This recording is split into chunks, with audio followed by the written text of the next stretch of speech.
Y como cada semana, como cada domingo, ponemos nuestros ahorros a trabajar con ayuda y en la compañía de los mejores. Manuel Llamas, muy bienvenido a Tu Dinero Nunca Duerme. ¿Qué tal? Muy buenas tardes, Luis Fernando. Muchas gracias por estar con nosotros, Manuel. También saludo a esta hora a Domingo Soriano. ¿Qué tal, Domingo? Muy bienvenido. Hola, ¿qué tal, Luis Fernando? Tenemos también a Luis Alberto Iglesias desde Value School. ¿Qué tal, Luigi? Muy bien, buenas tardes. Bueno, y estamos todos, falta nuestro invitado especial y hoy tengo que presentar a alguien que todavía no había pasado por los micrófonos de Tu Dinero Nunca Duerme, aunque sí lo ha hecho gente de su casa, gente de su gestora. Hablo de Borja Aguiar, Sale Director Iberia de Amiral Gestión. ¿Qué tal, Borja? Muy bienvenido a tu casa, muy bienvenido a Tu Dinero Nunca Duerme. ¿Qué tal? Muchísimas gracias, Luis Fernando. Un placer estar con vosotros hoy por aquí. Bueno, pues el placer te puedo asegurar que es todo nuestro, pero como ya estamos todos, Borja, arrancamos. Y hoy traemos a este programa una de esas peticiones que nos habéis hecho llegar: conocer y profundizar el proceso de inversión de algunas de las gestoras que habitualmente colabora con nosotros aquí en Es Radio, en Tu Dinero Nunca Duerme, y con la ayuda, como siempre, inestimable de Value School. Hoy vamos a conocer con Borja Aguiar cuál es el proceso de inversión de Amiral Gestión, cómo toman sus decisiones, cómo conforman sus carteras y, sobre todo, qué buscan en las empresas que seleccionan. Pero primero, y por ir por orden, vamos a ir por partes y en este momento, como cada semana, vamos a buscar la lección de Manuel Llamas. Hola, soy Rafael Valera de Buy & Hold y yo escucho Tu Dinero Nunca Duerme.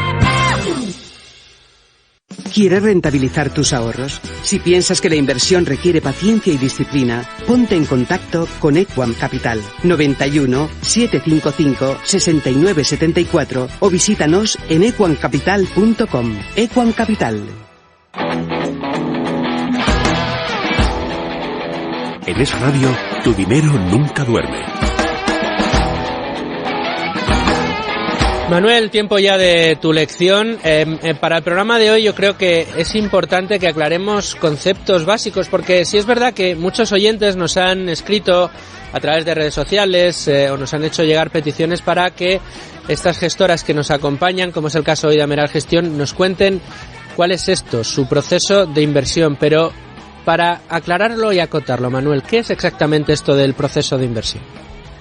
Pues, Luis Fernando, si te parece, mejor te diré en qué no consiste un proceso de inversión, porque creo que también puede ayudar a aclarar mucho la situación. Para empezar, tan solo recordarte que el proceso de inversión es, a grandes rasgos, el plan por el cual pretendes rentabilizar tus ahorros, siendo uno de los puntos más importantes el análisis por el cual acabas comprando un determinado activo, ya sea acciones en una empresa cotizada, ya sea bonos de deuda pública o deuda corporativa, o bien comprando un fondo de inversión, participaciones en un determinado fondo de inversión, entre otras muchas opciones. Ahora bien, si centramos nuestra atención en este último punto, te diré que el proceso de inversión no consiste en comprar acciones al tuntún, simplemente porque te suena el nombre de la empresa o porque lo has leído en algún sitio, ya sea en prensa o en internet, o porque te lo recomienda un amigo o un conocido. Un buen proceso de inversión ni siquiera consiste en acercarte a tu banco para que el comercial de turno te venda una cartera de acciones o un fondo que comercializa su entidad.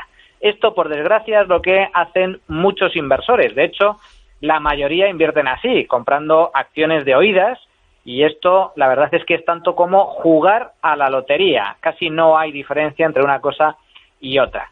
La respuesta, por lo tanto, no. El proceso de inversión, bien entendido, no es nada de esto que te estoy comentando. Es algo muy diferente. Exige una planificación que va desde el estudio de tu situación personal, teniendo en cuenta tus ingresos, tu patrimonio, tu estado financiero, hasta decidir el plazo temporal de inversión, si inviertes a corto, medio o largo plazo, o la estrategia a seguir, o bien, una vez que has invertido, controlar de forma estrecha tus inversiones y, por lo tanto, tus finanzas. Y en cuanto a dónde invertir, tener muy claro que si compras acciones por tu cuenta, deberías tener unos conocimientos mínimos de contabilidad y finanzas, mientras que si optas por un fondo de inversión, deberías preocuparte por informarte muy bien de la composición de dicho fondo, quién lo gestiona, qué filosofía de inversión sigue, su nivel de riesgo, experiencia, rentabilidades históricas obtenidas, etcétera, etcétera, etcétera. Hoy, por ejemplo, conoceremos precisamente en profundidad cómo invierte una gestora muy concreta como es Amiral Gestión. Bueno, pues hay que dar esa lección, yo creo que con puntos muy importantes encima de la mesa, sobre todo para fijar conceptos y aprender un poco de lo que vamos a hablar hoy en el programa. Para terminar de tener esta configuración previa, ¿qué te parece, Manuel, si vamos a explorar qué es lo que pone hoy la pizarra de Domingo Soriano? Hola, soy Gonzalo Recarte, de Cobas, y escucho Tu dinero nunca duerme. En Buy and Hold llevamos más de 15 años gestionando activos financieros. Nuestros primeros partícipes han conseguido triplicar el capital que nos confiaron. Para conocer nuestros fondos de inversión, llámanos al 900-550-440 o entra en buyandhold.es. Buy and Hold, tu inversión es nuestra inversión. Tu dinero nunca duerme. En Es Radio. Bueno, Domingo, si tiene sentido el programa de hoy, creo que este es el motivo por el que nos ha escrito tanta gente, es porque conociendo un poco, acercándonos de primera mano una gestora como Amiral Gestión, cuál es su proceso de inversión, pues nos podemos hacer una idea, aquellos inversores particulares, primero, qué nos puede gustar o qué no de las gestoras a las que nos acerquemos para decidir nuestra inversión, o incluso para aquellos que ya son más avezados y que incluso son más aventureros y tienen ganas de tomar sus propias decisiones respecto a qué acciones introducir en sus propias carteras, que quieren elaborar las carteras de primera mano, bueno, pues saber cuáles son los pasos que los grandes, los que están obteniendo grandes resultados, llevan a cabo o colocan, digamos, en su lista en sus checklist a la hora de analizar estas empresas.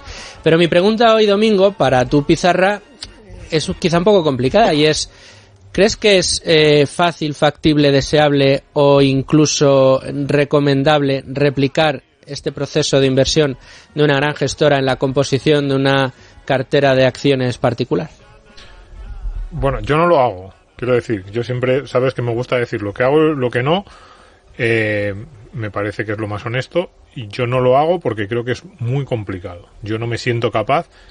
Desde el punto de vista de los conocimientos, creo que no, que iría muy al límite, puedo tener algunas nociones de contabilidad, pero creo que es muy complicado analizar bien los balances de una empresa, y me parece todavía más complicado desde el punto de vista de la dedicación. Es decir, para una persona que tiene un trabajo normal, a tiempo completo, el número de horas que le dedica un gestor profesional, un buen gestor, de los que yo me fío, a analizar una empresa, pues te llevaría muchas noches y muchos fines de semana para poder llegar a ese nivel. Puede haber gente que diga, yo sí, me siento capaz. Por ejemplo, yo conozco algunos estudiantes, a lo mejor en esa situación, o personas que a lo mejor no tienen un empleo, o personas que tienen un empleo y son capaces de llegar a casa y tirarse 3 o 4 horas metiéndose en el balance de una empresa sin problemas. Pero digamos que el mensaje que yo daría sería de prudencia. En general, yo creo que los ahorradores o los inversores individuales nos creemos a veces más capaces de lo que somos.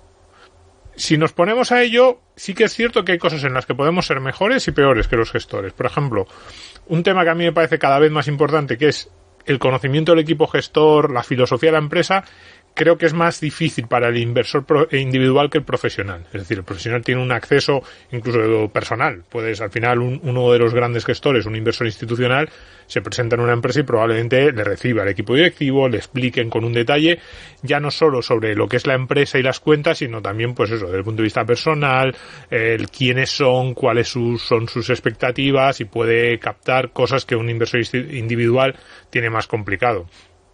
¿Ventajas del inversor individual? Pues que no tiene algunas de las restricciones legales que tiene el inversor de una gestora, por ejemplo.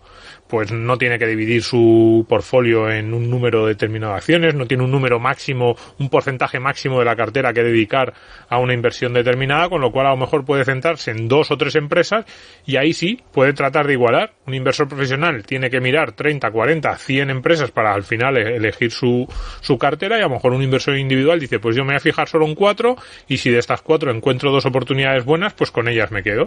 Ahí sí yo creo que es interesante que un inversor individual pueda decir, no tanto a lo mejor en una cartera general, lo voy a tratar de replicar en 30 o 40 veces, sino voy a intentar conseguir en una o dos posiciones muy específicas de un sector que conozco mucho, replicar el proceso. Eso sí, Y, por supuesto, saber de verdad cuál es el proceso de los grandes inversores, porque como vamos a escuchar hoy de Borja, el proceso de los grandes inversores tiene muchas derivadas que hasta que no te metes, yo hasta que no empiezo a hablar con esos gestores, no me imaginaba muchas de las cosas que hacen.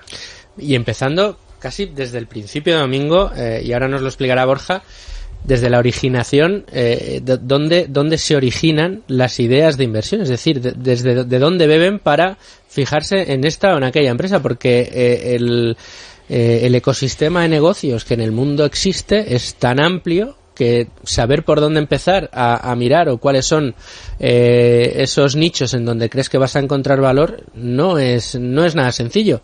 Pero si te parece, Domingo, Manuel, ya con vuestra lección y vuestra pizarra, nos vamos de lleno a la tertulia.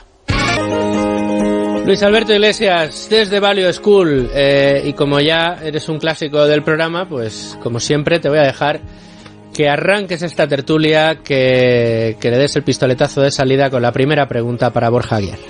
Pues vamos allá, Borja. Mira, querría que nos contases, por favor, a los oyentes que estamos aquí, pues bueno, otro domingo más aprendiendo de inversión, como dice Luis Fernando, con los mejores. ¿Cuáles son los objetivos principales por los cuales una gestora, y evidentemente serán también los de aquellos gestores individuales, me refiero a particulares, que quieran también seguir este proceso, ¿no? Pero bueno, una gestora institucional, ¿cuáles son esos objetivos que pretendéis cubrir o alcanzar implementando un proceso de inversión? Y luego una subpregunta, porque yo sé que Amiral, y luego si quieres hablamos de ello, algo que caracteriza a vuestro estilo de trabajo es que hay múltiples gestores, ¿de acuerdo? Entonces, la pregunta sería, ¿acaso esto significa que tenéis múltiples procesos de inversión? Pues te agradezco mucho la pregunta. Efectivamente, nosotros, como ya adelantas, tenemos una forma de gestionar muy peculiar, que no muchas gestoras internacionales lo aplican, que es el modelo de las subcarteras, en el que entraré luego más en detalle, pero eso no implica que tengamos distintos procesos de inversión. Nosotros pensamos que el proceso de inversión de una gestora debe ser único para todos los equipos, debe ser escalable, replicable, y eso te permitirá a futuro pues que cuando tengas entradas, salidas en los equipos de gestión y de análisis no tengas problemas a la hora de reemplazar a esas personas. Entonces, en ese sentido, el sistema de las subcarteras nos funciona muy bien, llevamos mucho tiempo trabajando con este sistema y estamos muy contentos. Y a nivel de proceso de inversión, nosotros te diría que identificamos pues 4 objetivos principales en este proceso de inversión, que son bastante personales. O sea, yo creo que las gestoras pueden tener objetivos de inversión o objetivos dentro de su proceso de inversión muy diferentes al nuestro, pero en nuestro caso sí que te diría que identificamos 4, ¿no? El primero sería minimizar los errores. Yo creo que esta es una máxima que todos los gestores se deben aplicar. Al final es prácticamente imposible acertar siempre, ¿no? En nuestras decisiones de inversión se cometen muchos errores. Lo importante es que hay que evitar los grandes errores, ¿no? Intentar tener, como siempre decimos, más aciertos que errores, y que cuando nos equivocamos los errores sean mínimos. Entonces, uno de nuestros, o te diría el primero, de nuestros objetivos en el proceso de inversión es evitar o minimizar los errores.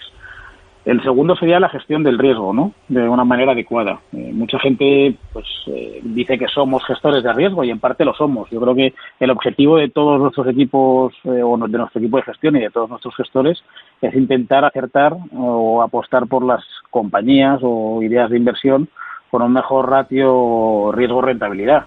Con lo cual, pues efectivamente nosotros nos consideramos gestores de riesgo, que es uno de los factores más importantes a la hora de invertir en las compañías, y es un factor que tratamos de minimizar en todo momento. El tercer punto, que va en línea con lo que comentábamos al principio dentro de nuestros objetivos del proceso de inversión, sería aprovechar el conocimiento colectivo de todos los gestores.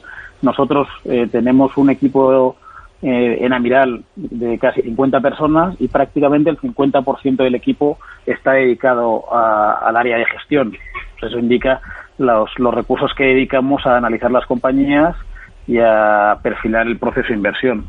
La idea es que entre todos ellos compartan toda la información posible, que entre todos ellos, a pesar de tomar decisiones individuales, porque cada gestor toma decisiones individuales, la idea es que pues al compartir esa idea o esa información con otros gestores, los otros puedan aprovecharlas o incluso puedan intentar matar su idea, ¿no? Plantearle pues problemas que a lo mejor el gestor que plantea esa idea no había tenido en cuenta. Y por último, que también lo comentamos al principio, dentro de nuestro proceso de inversión, uno de nuestros objetivos es generar un sistema replicable y escalable.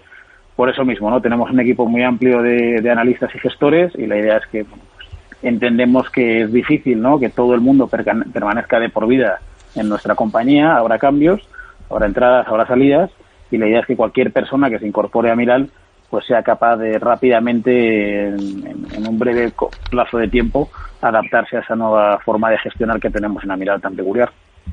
Manuel. Sí, Borja.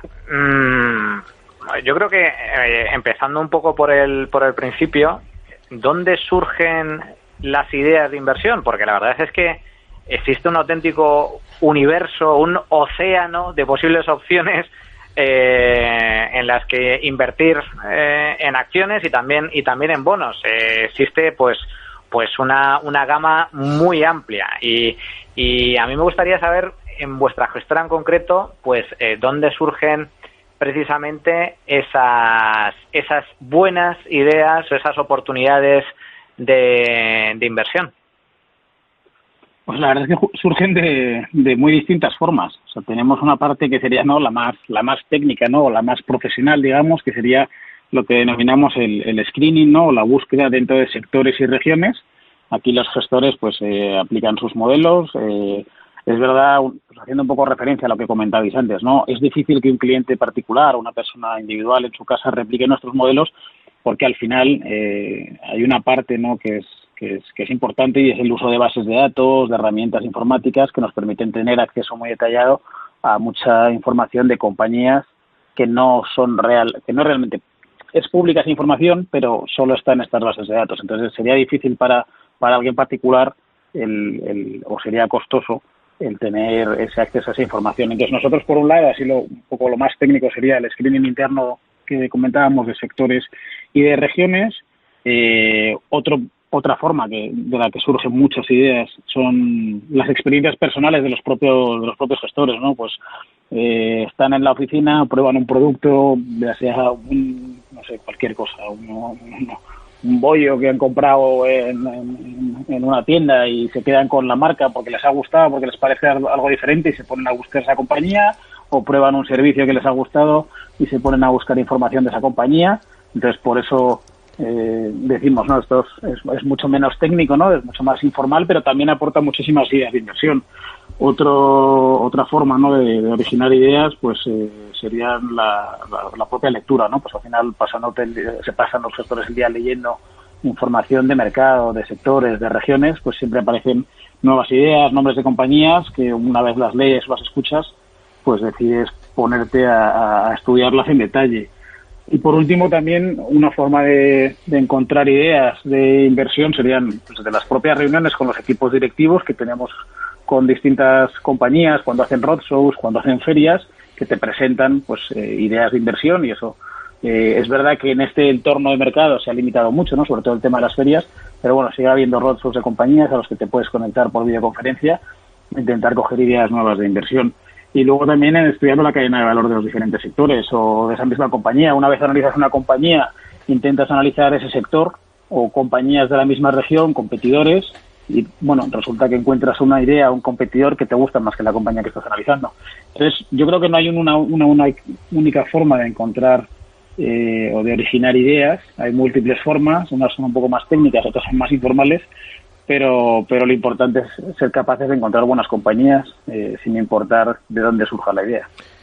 Correcto. Y una vez que tenéis las compañías, parece en ocasiones que la parte fácil, entre comillas, es la parte de los números, porque como que están ahí, y más complicada la cualitativa.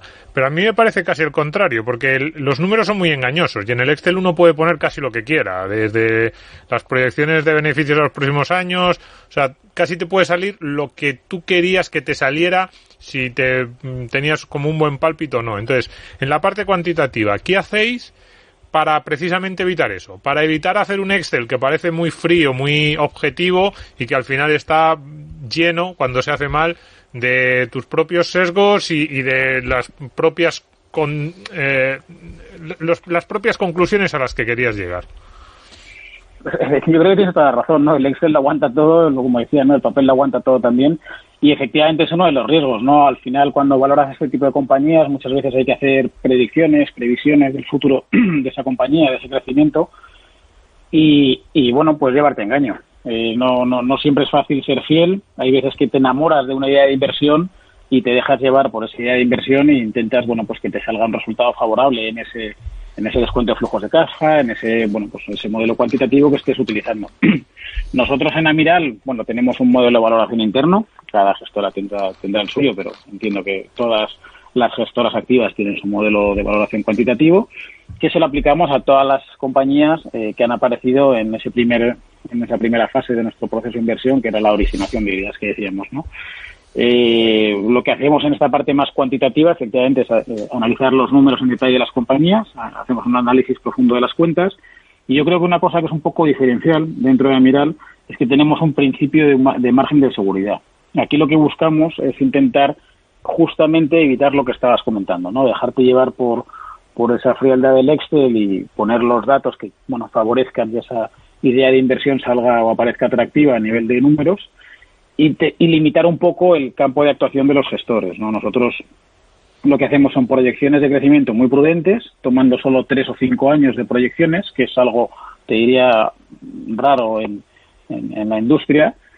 Y a partir de esos 3 o 5 años, depende un poco del sector, depende un poco del tipo de compañía que planteamos ese crecimiento, les damos a las compañías un crecimiento del 1% en adelante, ¿no? Con lo cual, es verdad que las compañías que identificamos que son pequeñas, pero que tienen negocios muy disruptivos, que te plantean crecimientos de aquí a 25 años espectaculares, pues nosotros simplemente lo que hacemos es aplicar un poco margen de seguridad o la lógica en ese sentido, para evitar dejarnos llevar pues por ideas que parezcan espectaculares y que van a llevarnos a la luna, ¿no? Entonces, para nosotros es imprescindible aplicar ese principio del margen de seguridad. Además, normalmente casi todos los gestores lo que utilizan, bueno, el modelo es el mismo, ¿no? Que es el descuento de flujos de caja, y aplicamos también un WACC, una tasa de descuento fija del 7%, que también es bastante prudente y más en este entorno de mercado, ¿no? Y por último, siempre, o las compañías, antes de incorporarlas a la cartera, necesitamos que tengan un potencial de revalorización o un margen de seguridad al menos del 30%. Entonces, bueno, son 3 los parámetros, digamos, que nos permiten, o en los que trabajamos para intentar limitar un poco más al equipo de gestión en cuanto a sus decisiones de inversión, que serían, como decíamos, las proyecciones de resultados a 3-5 años y un crecimiento adicional del 1% al infinito, esa tasa de descuento fija del 7% y el potencial de revalorización de al menos el 30%.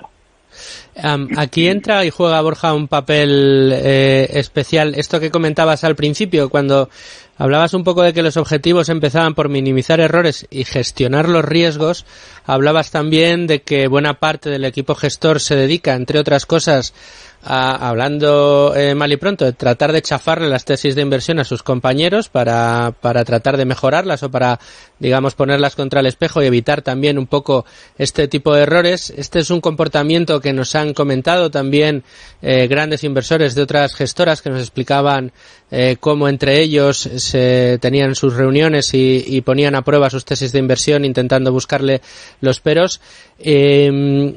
¿Cómo hacéis este proceso? Porque al final esto puede frenar mucho la toma de decisiones y cómo, sobre todo, puede replicar un modelo similar el inversor particular, que al final coge y hace lo que decía Domingo, se engaña a sí mismo en esas cuentas del Excel. Sí, no, como decimos, hace trampas al solitario, sí. ¿No? Hombre, en un cliente particular es difícil hacerlo, porque, bueno, no sé si todos seguramente pues tengamos algún amigo que le interese el mundo de la inversión y le puedas presentar tu idea de inversión, pero no sé si todos tienen el conocimiento suficiente para poder, como decimos, chafarte esa idea. Sí, ¿no? Casi tendría que ser algo más de disciplina, ¿no? Es decir, una vez que lo vea, voy a intentar poner el peor escenario posible, ¿no? Efectivamente, yo creo que esa es un poco la idea de Amiral, ¿no? Intentar, y no siempre de todas formas es chafar la idea, ¿no? Al final nosotros, como decíamos, trabajamos con el modelo de las subcarteras, lo que luego lo explicamos un poco más en detalle. Los gestores toman decisiones individuales para su subcartera, pero tienes que presentar el caso de inversión de forma oral y escrita al resto de gestores de la casa.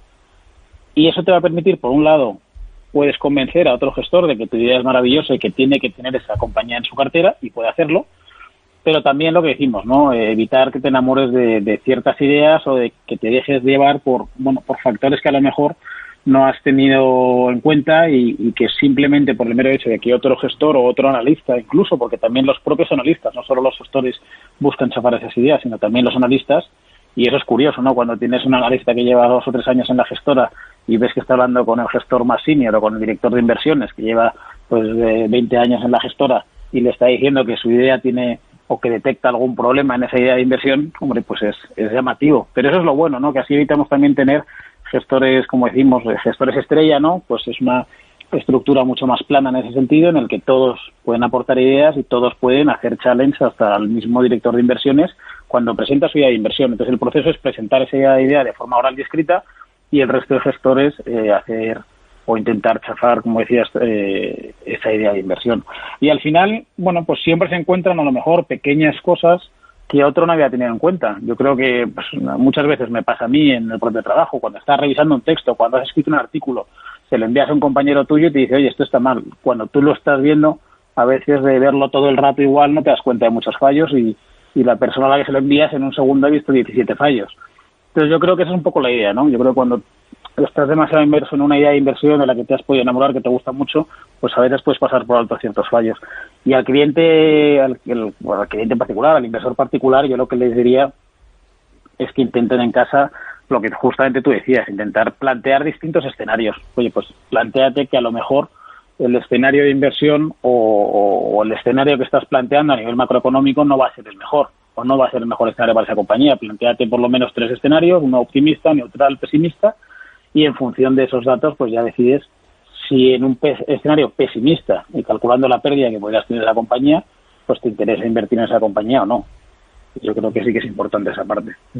Oye, Borja, habiendo tratado con las preguntas que te han hecho mis compañeros antes, el aspecto más cuantitativo del análisis, hemos hablado de datos, del Excel. Bueno, ha dejado claro Domingo que como dice, que el Excel lo aguanta todo, ¿no? Pero me parece que el aspecto cualitativo, es decir, juzgar la calidad de ese modelo de negocio, está sujeto, si cabe, a una mayor, subjetividad, ¿no? Es decir, ¿con qué criterios analizáis la calidad de un modelo de negocio? Muchos gestores de los que ya han venido, o por Value School o por el programa, han hablado de checklist, de listas. Ellos componen listas que creo que van aumentando el número de ítems, ¿no? de aspectos conforme van mejorando ese proceso. La pregunta es, ¿tenéis una lista parecida a vosotros de cuántos elementos se compone y quizás de ellos cuáles serían los más notables, aquellos que te parecen más importantes? Pues efectivamente tenemos una checklist también, como veo que otras gestoras tienen. Nosotros, por ir por partes, ¿no? La primera parte del proceso de inversión es la originación de ideas, luego aplicamos esos filtros cuantitativos y nos quedamos con un universo de inversión más reducido, y ahí es donde aplicamos los filtros cualitativos, ¿no? Que intentamos analizar la calidad de las compañías en las que invertimos. Yo creo que es verdad, es muy difícil aplicar criterios objetivos. Al final son siempre criterios muy subjetivos de los gestores que están analizando estas compañías, pero sí nos permite intentar analizar o en igualdad de condiciones a nivel de números si la calidad de una compañía es mejor que la otra, porque nosotros, como te decíamos, utilizamos 28 criterios para hacer o darle esa nota final a la compañía, y esos 28 criterios los basamos en 3 categorías o en 3 áreas, ¿no? Que sería la actividad de la compañía, el equipo directivo y la cultura de la compañía, y la calidad de las cuentas. Y eso sí que nos permite que en compañías en las que pues se tienen dudas, que pueden pertenecer a sectores similares, a regiones similares, el intentar ver qué compañía tiene una mayor calidad. Nos pasó sobre todo, nosotros empezamos a utilizar este criterio cualitativo a partir del 2008, donde nuestros análisis se centraban más en una parte en el conocimiento de los equipos directivos y en esa parte cuantitativa que comentábamos, pero pensábamos que era muy difícil analizar la calidad de las compañías y no teníamos ningún sistema checklist implementado, pero a raíz del 2008 nos dimos cuenta que es imprescindible intentar analizar esa calidad. Las compañías de mejor calidad pues pasaron mucho mejor la crisis y luego recuperaron muchísimo mejor, y las compañías de peor calidad, pues bueno, hay muchas que ni siquiera pudieron salir, ¿no?, de aquella crisis. Entonces, sí que entendemos que dentro de nuestro proceso de inversión es imprescindible analizar la calidad de esas compañías.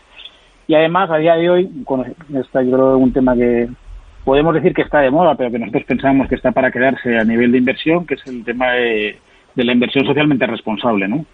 Dentro de estos 28 criterios, nosotros integramos muchos criterios que forman parte de lo que serían, bueno, pues, integración de los criterios ambientales, sociales y de gobierno corporativo, que siempre es bueno analizar como criterios de estado financiero a la hora de invertir.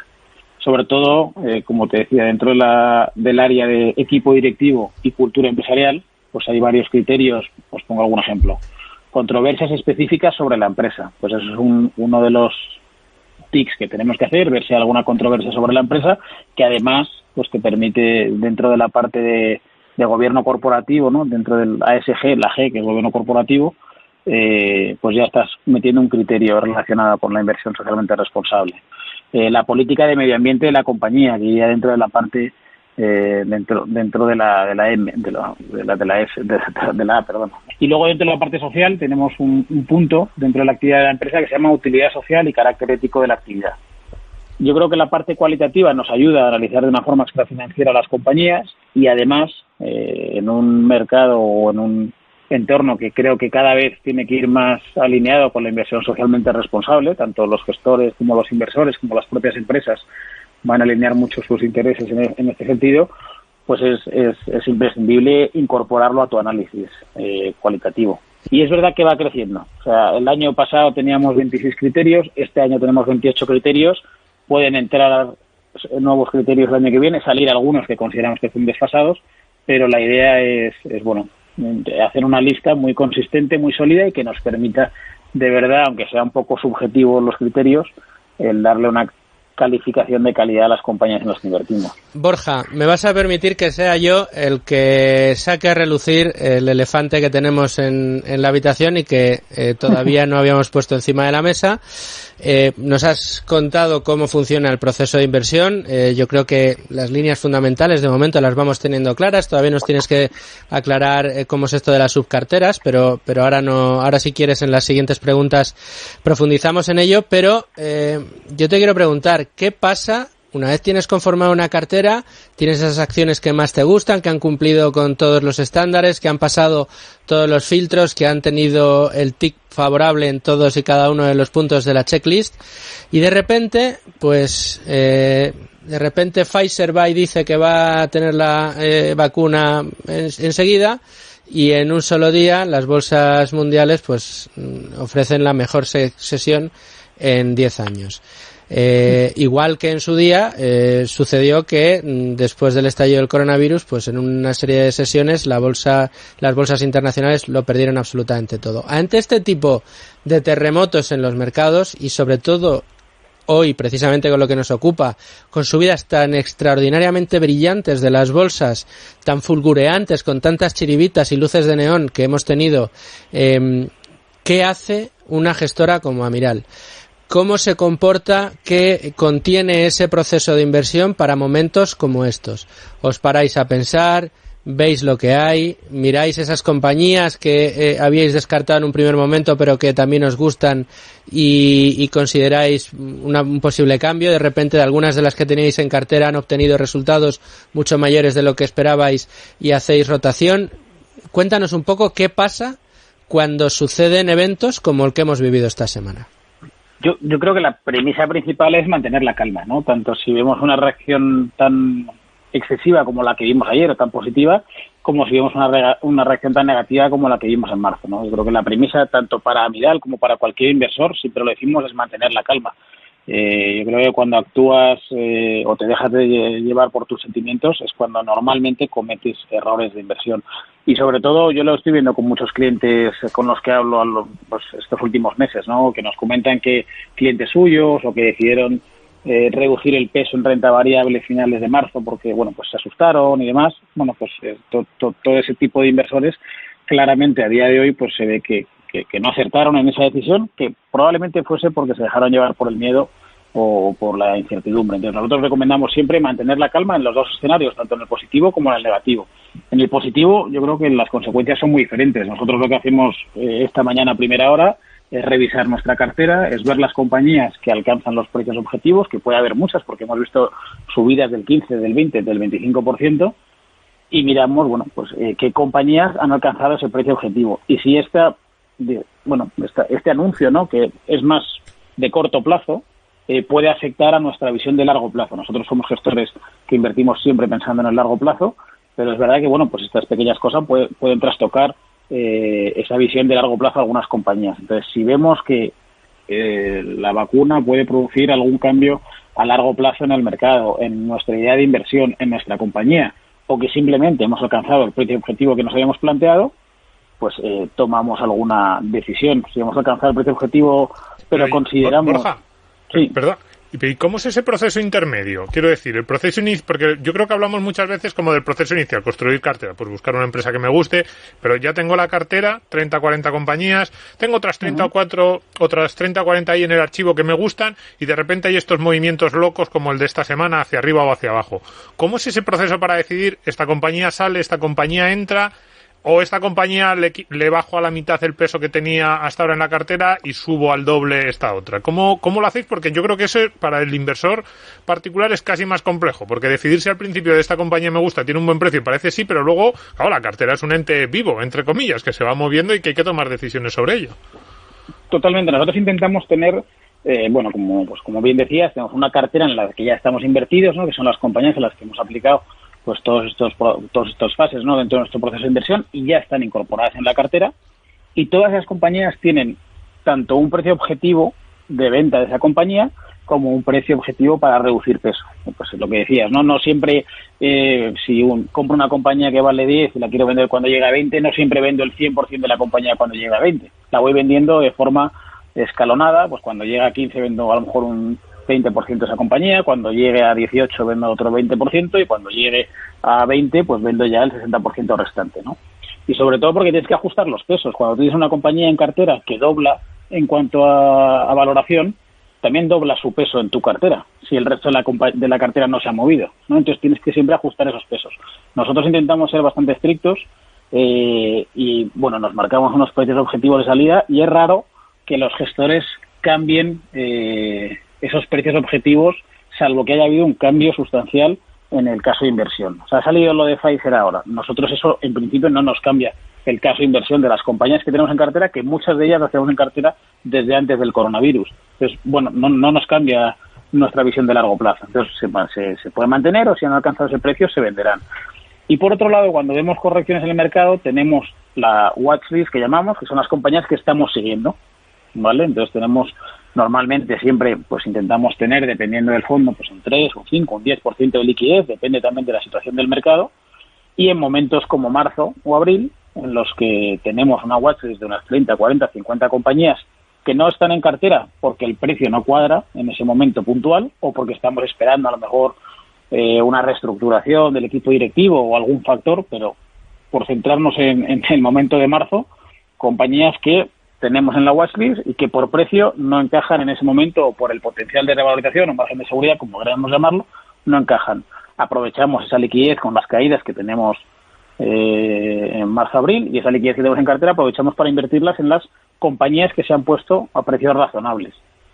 Si para cualquiera de las compañías que tenemos en cartera el caso de inversión cambia, hoy lo veíamos, la vacuna de Pfizer puede afectar, si tuviésemos Zoom en cartera, ¿podría afectar a nuestro caso de inversión? Pues probablemente, porque la vacuna de Pfizer puede hacer que el teletrabajo, aunque todos pensamos que está aquí para quedarse, pues que pueda ser menor en 7 meses, cuando todo el mundo tenga la vacuna, si fuese así, ojalá sea así, o el medicamento, que a día de hoy, que está todo el mundo teletrabajando, ¿no? Entonces, bueno, pues eso sí que puede afectar al caso de inversión. Pero si es simplemente valoración, nosotros aprovechamos normalmente las caídas para reforzar las compañías que tenemos en cartera si nos gusta el caso de inversión, o para incorporar nuevas compañías en cartera que se han puesto a precios razonables. Y en el caso de subidas, pues venderlas cuando llegan a ese precio objetivo. Y ese dinero se puede quedar en liquidez a la espera de ver nuevas oportunidades, o se puede destinar a reforzar pues otras ideas de inversión. Nosotros Zoom no lo tenemos en cartera, pero por ejemplo, si Zoom hoy me gustase la compañía, cae un 20%, pero yo sigo pensando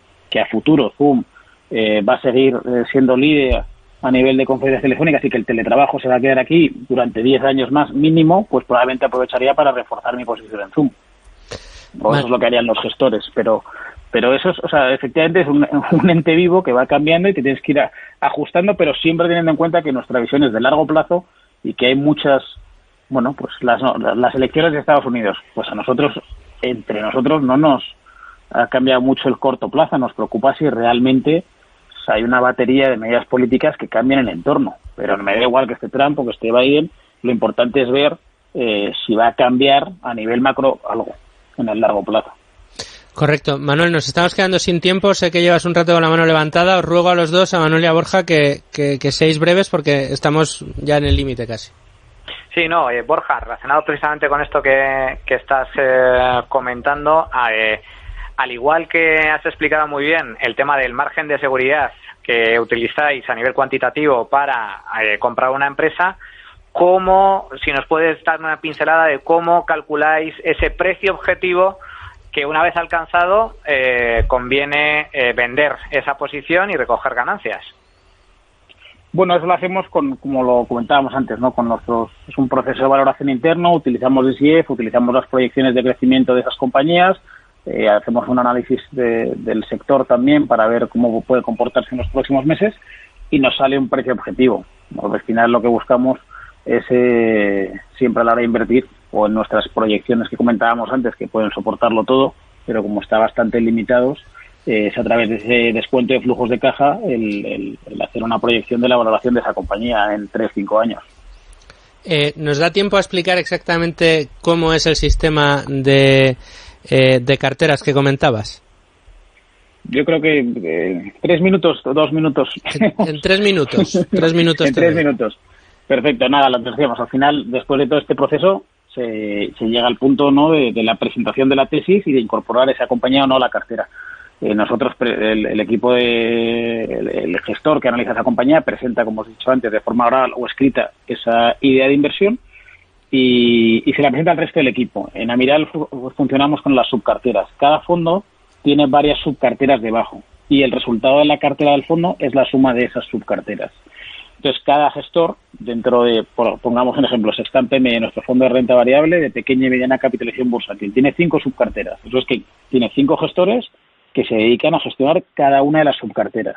Cada subcartera tendrá un peso diferente en función del seniority o de la experiencia que tiene el gestor. Lógicamente el junior, pues su subcartera pesará un 1, un 2% y el más senior un 20, un 30, un 40%.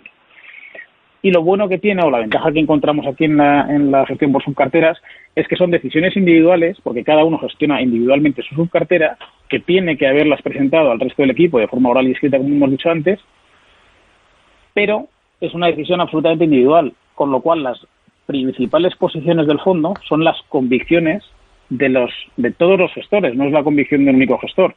Si normalmente pues Westwing, que es la principal compañía o el principal peso que tenemos en el fondo, es la principal compañía porque está presente en 4 subcarteras, no porque un gestor la tenga con muchísimo peso en su cartera. Esto te permite tener el resultado final de la cartera del fondo, es una cartera relativamente diversificada, con unas 60-80 posiciones, de las cuales las 20 principales posiciones pesan en torno al 50%, que son las convicciones del equipo, y el resto pues te complementa muy bien la cartera. Yo creo que esa es la principal ventaja, una cartera diversificada en la que las decisiones son decisiones individuales, no tiene que aprobarlas el resto del equipo, son decisiones individuales y te permite en general tener estrategias con una volatilidad bastante más reducida que nuestros competidores y nuestros índices de referencia. Y la ventaja que tenemos aquí en Tu Dinero Nunca Duerme, Borja, es que contamos con un equipo al que te incorporas desde hoy, desde luego, que nos vais dando las pistas necesarias para que al final en nuestra estrategia personal de inversión, bueno, pues podamos tomar decisiones, como siempre digo, de forma responsable y que nos des tantas pistas como lo has hecho en el día de hoy. Hoy nos las has dado tú, otro día nos las da tu compañero Pablo, otros días la semana que viene nos las dará Álvaro Guzmán de Hazvalor y yo creo que conformamos un equipo que quizá no con subcarteras, pero desde luego sí con programas de colección como el de hoy, pues vamos tratando de acercar a todo el público de Es Radio, a toda la gente que se acerca a este programa, bueno, pues esos principios de inversión. Así que yo te lo agradezco, Borja, Bueno, pues muchísimas gracias desde luego por compartir con nosotros estos conocimientos y este proceso de inversión que hemos analizado hoy de Amiral Gestión. Pues muchísimas gracias por la bienvenida, por el recibimiento y por incorporarme a esta familia que estoy encantado de formar parte. Bueno, pues ya ves que lo pasamos muy bien y seguro que te vamos a tener muy pronto otra vez con nosotros, pero no te vayas todavía porque tenemos muchas cosas todavía antes de que terminemos. Luis Alberto Iglesias, la guinda, el pastel del programa de hoy la pones tú como siempre con esas recomendaciones. ¿Qué nos has traído hoy? Pues venga, para los amigos que quieren saber más sobre Amiral Gestión, lo primero que quiero es recomendar el vídeo donde nuestro amigo Pablo Martínez Bernal en Value School ya nos explicó, un vídeo casi de 1 hora y media, esas características que hacen tan especial el estilo de inversión en valor de Amiral. Es un vídeo que se titula Amiral Gestión Value Investing con estilo propio y está en el canal de YouTube de Value School, al que referimos en el Twitter del programa. La segunda recomendación es una clase magistral en 2 vídeos, titulada La importancia del proceso. Es una clase magistral de nuestros amigos de Más Dividendos, que ya han estado por el programa, donde nos explican la importancia del proceso de inversión como pieza clave del éxito inversor, como hemos visto, tanto para profesionales como para particulares. De nuevo también, amigos de Más Dividendos, en este caso Marcos Álvarez, que ha estado en el programa varias veces, nos trae un interesantísimo artículo titulado Proceso de inversión Pareto, análisis ABC.